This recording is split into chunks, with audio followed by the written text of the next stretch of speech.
E vamos falar finalmente da adaptação em anime de Twister Wonderland lá no Disney Plus. Roda a vinheta.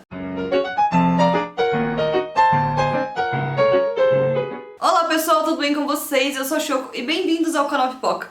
Antes de começar, deixa o like, se inscreve e me siga nas redes sociais pra você ficar por dentro de tudo que acontece na cultura pop e nos bastidores aqui do canal. Aqui em Twister Wonderland temos um isekai inspirado em vilões da Disney. Yu-Ken é um estudante do ensino médio que misteriosamente é transportado para o mundo mágico de Twister Wonderland para estudar na escola de magia Night Raven. E aparentemente ele não tem poderes e não poderia ser matriculado por ali, mas o espelho mágico identificou algo significativo nele a ponto de convocá-lo. E a escola é dividida em 7 dormitórios, cada um inspirado em um vilão da Disney. Eles são como patronos ou ídolos a serem seguidos. Dentre eles temos Malévola, Úrsula, Scar, Jafar, Hades, Rainha Má e Rainha de Copas. No dia em que os estudantes chegam na escola, eles são selecionados para cada dormitório de acordo com valores e aptidões. Bem estilo Hogwarts mesmo, para cada um dos dormitórios disponíveis. A introdução ao universo foi bem breve, mas também senti um pouco mais explicativa do que o jogo. O que eu achei incrível foi o fato de usarem as músicas. O jogo é também um jogo de ritmos, então as melodias são um ponto forte. Então usá-las por aqui já muito boas e muito conhecidas pelos fãs foi realmente um acerto. Eu achei engraçado que colocaram um nome bem peculiar em um dos personagens e não traduziram pro português. Mas assim, é só um comentário, quem assistiu vai entender de quem eu tô falando. Então Yu-Ken é levado para esse universo sem entender muito sobre o assunto e obviamente instaura o caos na cerimônia de abertura. E em poucos minutos já foi possível ver vários dos personagens jogáveis e suas personalidades, e eu achei tudo isso muito divertido. Principalmente dublado em português, além da legenda. E sim, gente, esse acesso à língua pra mim faz muita diferença. Tem muitas pessoas que não sabem o inglês, eu opto sempre pela língua portuguesa em tudo, legenda, dublado. Geralmente eu escuto as produções no áudio original e depois eu vou pro dublado, porque a dublagem brasileira é absurda de boa. Então assim, gostei muito da dublagem, valeu muito a pena. Infelizmente no jogo nós não temos essa acessibilidade. Então assim, muitas das vozes e das coisas que são faladas por ali acabam não sendo muito bem entendidas, pelo menos por mim. Eu às vezes dou uma bugada, então no português, excelente escolha. Lembrando que o jogo é japonês, com parceria com a Disney Japão, então é uma produção também japonesa. Então como eu comentei, você joga no japonês e lê a legenda no inglês, não é muito fácil. Então, por causa disso, aqui no anime nós temos a voz original em japonês e ficou muito bom. Arrisco dizer que poderiam ser as mesmas vozes do jogo, não tenho certeza, mas ficou realmente muito bom.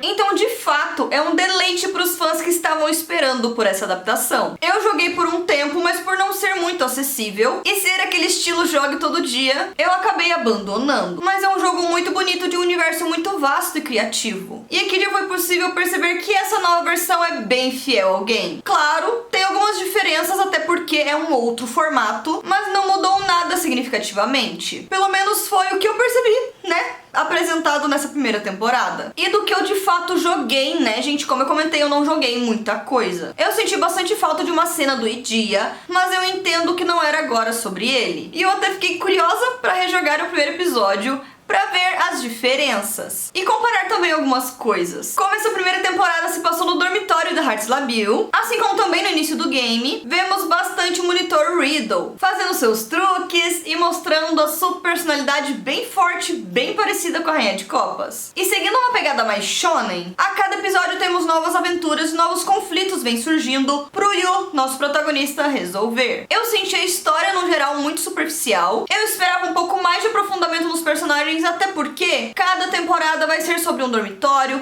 então os personagens que a gente viu por aqui não vamos ver com tanta ênfase nas próximas. Então assim, mas isso me deixou um pouco frustrada. Eu queria ver mais sobre esses personagens, mais camadas, mais histórias, mais aprofundamento. O que não tivemos bastante sobre o Riddle, que foi bem legal, só que eu esperava mais. Mas dá pra entender, são 8 episódios de meia hora cada, então eu entendo que seria um pouco complicado abordar muita coisa e depois não conseguir dar continuidade. E com essa forma de contar histórias, foi possível ver os personagens de uma forma diferente, principalmente nas cenas de batalha, que no jogo são feitos em uma rodada de ritmos, e por aqui é bem batalha shonenzão mesmo. Com explosões, e luta, e magia, é assim, boas realmente as cenas de batalha. Uma mudança muito bem-vinda, considerando que a mídia é completamente diferente e que demanda certos recursos também diferentes. E isso também faz parte da escolha de um protagonista masculino. No jogo, até onde eu entendi, também é um ponto de vista masculino, já que a escola é pra homens. E com essa pegada mais voltada pro shonen, com batalhas boas, um protagonista masculino faz bastante sentido. Se fosse uma garota, seria mais próximo de um harém reverso, com interesses românticos, obviamente, o que é bem diferente da proposta. Claro que as garotas que jogam se envolvem, mas não reflete na história esse tipo de coisa. Eu iria adorar também, gosto muito de harém reverso, mas não era a intenção. Então confesso que escolher o ponto de vista masculino foi o mais acertado. Já aviso de antemão, não deixem de ver as cenas pós-crédito de cada um dos episódios, porque elas são maravilhosas. Porque mostra um pouco de vários dos personagens que não tiveram tanta ênfase de uma forma mais leve, mais descontraída, como por exemplo Maleus, que passa por uma situação bem parecida com a Malévola, que ficou muito legal. Eu gosto quando colocam referências assim, e eu posso dizer aqui pra vocês que tem muitas referências a cenas de vilões, frases de vilões, enfim, realmente um deleite. Confesso que não gostei muito de ser apenas 8 episódios, realmente não parece uma história muito profunda pra render muito mais, mas eu senti um estilo meio Pokémon, que convenhamos, a gente não se importava em ser repetitivo. As batalhas Pokémon era o ponto forte de cada episódio, isso sem contar os novos que apareciam. E tudo bem às vezes ser um pouco mais superficial. E isso que a jornada do Riddle em específico não foi nem um pouco superficial, né, gente? Acredito que com mais tempo de tela poderíamos ter um desenvolvimento ainda melhor. A relação dele com a mãe, a infância muito rigorosa, a questão relacionada ao cumprimento de regras, e tudo isso refletia na própria trajetória de vida dele. Ele percebendo também que a rigidez da mãe dele em excesso era ruim, e percebendo que ele estava se tornando um pouco mais ela a cada dia. O conflito em perceber que quebrar regras fazia a vida dele perder o sentido, então achar um meio de aceitar essas regras não cumpridas e trazer um novo sentido para elas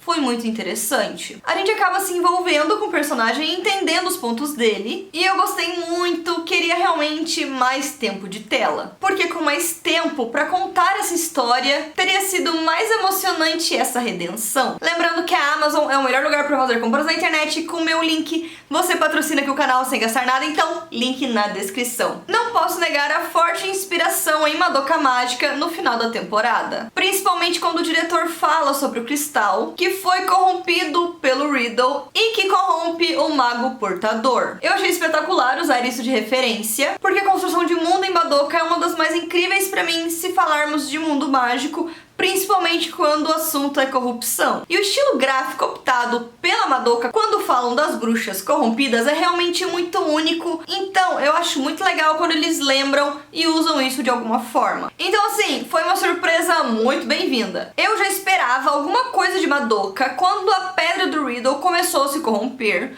mas eu não achei que fosse chegar a esse nível. E obviamente a referência a Harry Potter, que é a base de toda essa história. Desde um garoto, né, que foi convocado para estudar uma escola de magia que ele não sabia que existia, até a seleção de dormitórios e os tipos de aula que eles frequentam. Isso sem contar que temos alguns momentos do protagonista sonhando com cenas do filme de Alice no País das Maravilhas, sendo essas cenas imagens da animação clássica. Um fanservice que eu não recuso. E nos professores temos referências também a outros vilões da Disney que não fazem parte ali dos patronos, como por exemplo a Cruella. Eu amei demais tudo isso e realmente para os fãs de Disney é uma animação muito contagiante. Então é isso, pessoal, essas foram as minhas impressões de Twister Wonderland, a primeira temporada que aborda ali o dormitório de Hearts Labill. Eu volto aqui pra falar mais dessa série se tivermos novas atualizações, mas já aviso que a segunda temporada já está confirmada. Então eu deixo bem claro por aqui que eu gostei muito da animação, achei muito legal, muito divertida, bem fiel ao jogo, e também as adaptações que precisaram ser feitas foram muito bem-vindas. E como comentei, foi uma escolha muito assertiva, se considerarmos o estilo único que é Twister Wonderland. E por aí, o que vocês acharam? Não esqueçam de colocar nos comentários pra eu saber.